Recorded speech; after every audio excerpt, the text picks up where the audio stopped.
Yo guys, what's up? Corey Sandman Sandhagen here. Welcome to the station where we're going to do post-fight breakdowns of the fights that happened last weekend. Okay, so we just got done doing Pavlovich and Aspinall. Those are two last names that I can pronounce really well. Now we're going to do Pereira versus Prochazka. Prochazka. Pereira versus Prochazka. I wonder if people in other languages are like Sandhagen? Yeah, Sandhagen? How do you say it? I like to think that that's the case, so I don't feel like such a dumbass, but that's the way that it is. But the fights at MSG were awesome, man. This one especially I thought was super phenomenal, like Pereira versus Prochazka, just like a phenomenal fight on paper. I think it personally lived up to what it was.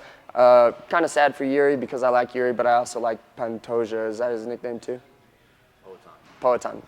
I'm horrible with all that stuff. But I got to sit next to Steve-O. That was really cool. He didn't ask me to kick him in the nuts, so I was kind of sad about that. But other than that, it was a great card. So let's get into the fight. It was an exciting one, and let's see what happens.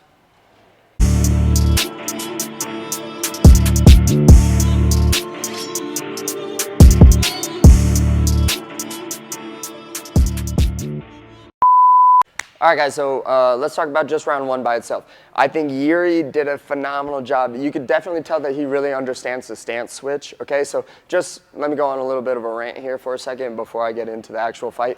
When you are switching stances, I personally can tell from the aesthetic of it whether or not the guy really knows what he's doing or doesn't know what he's doing. So, for example, like there's a difference between being like, all right, I'm righty, haha, and now I'm lefty. And like that doesn't, you know, like that's just like, you're just doing that just to do it without a ton of purpose behind it, okay? And you could tell the difference between that and then what Jiri was doing, which is, you know, okay, I'm here, boom, drift through with the cross. Now I'm in this stance. I'm on this side of the shoulder. Let me stay over here. Boom, okay, I'm cutting in front of this shoulder. Let me drift again, drift again. Now I'm on the outside of the shoulder. So you could definitely tell who is super aware of, you know, the dangers and the different look that you're trying to give the person. And Jiri certainly knows what he's doing in that case, okay? I think Jiri in the beginning of the fight did a phenomenal job of keeping Pereira, sorry, I'm really bad at saying that, doing a really good job of keeping Pereira on his heels, okay? Jiri was level changing, switching into like amazing like stance switches, did something really cool, level changes, throws an uppercut, and then attacks off of that. It was super awesome and really good. Gets the takedown. Pereira goes for, you know, the guillotine, which in my opinion is just really not a good decision in round one. When you're fighting a 5-round fight, it's super important to bag those first 2 rounds because then you have 3 more chances to just get 1 more round. And that's like a really big deal when you're fighting at the highest level. So don't make bad decisions in round 1 or round 2. In my opinion, if you want to start opening up and going for certain things, do that kind of in the later rounds. Pereira goes for a guillotine, pretty much gives up the takedown, controls him. Pereira did do a really good job of tangling, making it so that Jiri couldn't really do a ton of damage, but you know, got up eventually at the end, but by that time it was too late, so Jiri bags round 1.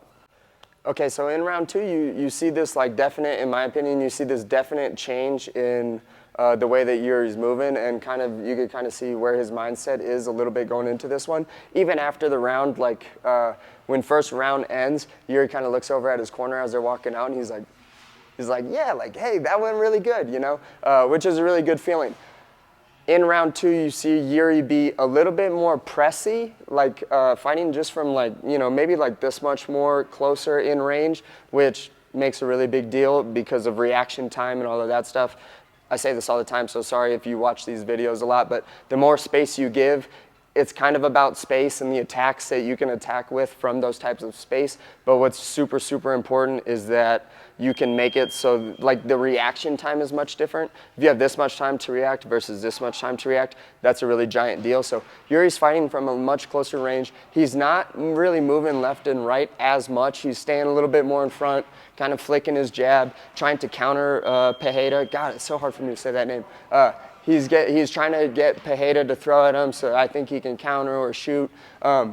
Pereira notices this, notices that Prochazka is in a lefty stance, boom, kind of flicking, staying in a closer range, lowers his level, almost gets kicked in the head, which would have been definitely really nasty, but Prochazka is still doing a really good job, kind of get back to moving, has like a really good exchange against the cage. I think thought that he had him hurt a little bit. Boom, goes to kind of do the same thing against the cage, gets hit with a right hook and then a left hook. But I think more than anything, it was just a matter of, for whatever reason, Jiri was trying to push the pace a little bit more than what I feel like was needed in that fight.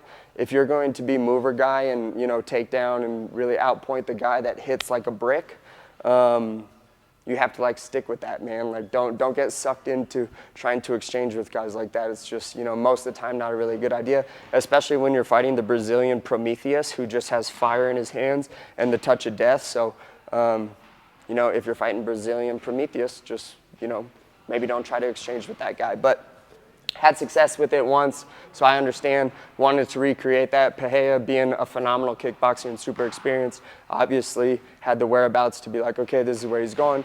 Boom, boom, hits him with the left hook, drops him. So the early stoppage thing, I would say I didn't ever think it was an early stoppage, because when guys do shoot in low like that and they're throwing these elbows here, those don't look like much, but I have seen so many fights. Obviously, I go to a ton of amateur fights, a ton of professional fights locally, and, you know, like throughout the 15 years that I've been doing this, I see people get knocked out like that all of the time. And whenever it happens, whenever anything happens that's new to people, they can't really believe it, but I've seen that happen a number of times. These elbows that happen like kind of behind the ear or on the top of the temple are really, really nasty. They don't look like much, but they're super nasty. So I kind of knew that that was the case, because I seen guys like fold much quicker and much easier than what Prochazka did. So, you know, wasn't really an early stoppage. I think even Jiri said that after the fight. So, yeah, so that's that fight. I hope that it was helpful. If you guys want to see anything else or whatever it is, like and subscribe, comment below, do all that, and I'll catch you next time. Peace.